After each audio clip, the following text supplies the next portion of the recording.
Watch out mga kaidoy. Tayo ngayon, ang bansa natin ay nahaharap sa matinding krisis pagdating sa langis o gasolina.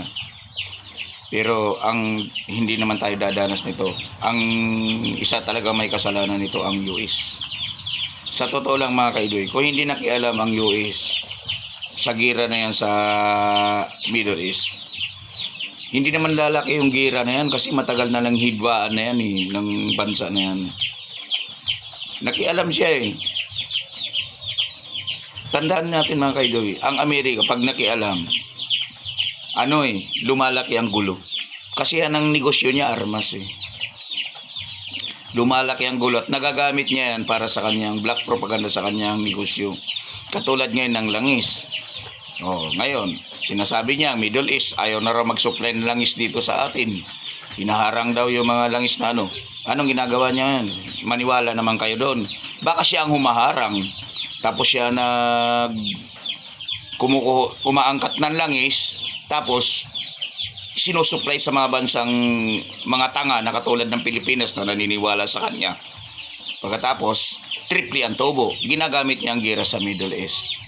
Sa totoo lang, kung ikaw ay isang bansa na gusto mo ay kapayapaan sa buong mundo, gusto mo ay katahimikan, dapat nung binumba mo ang Iran, binumba mo rin ang Israel. Para makita naman ng Iran na wala kang kinakampihan, na gusto mo silang patigilin sa gira na yan. Pero yung gira na yan kasi gusto mo dahil nakikinabang ka sa gira.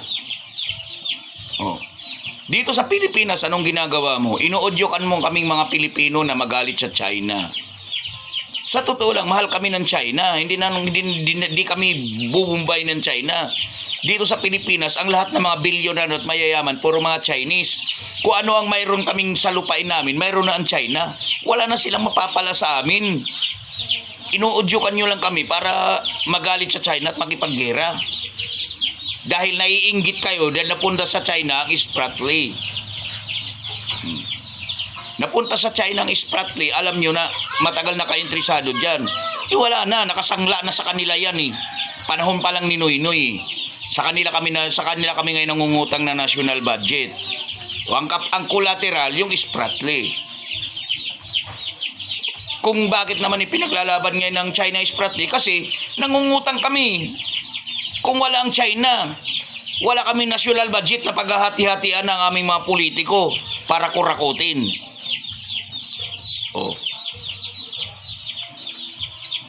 Ngayon, nakikialam ka, kung talagang gusto mo ng kapayapaan, binumba mo yung Iran, bumbahin mo rin ang Israel. Tapos, pagkatapos doon, nakikita ng Iran at ang Israel, wala kang kinakampihan.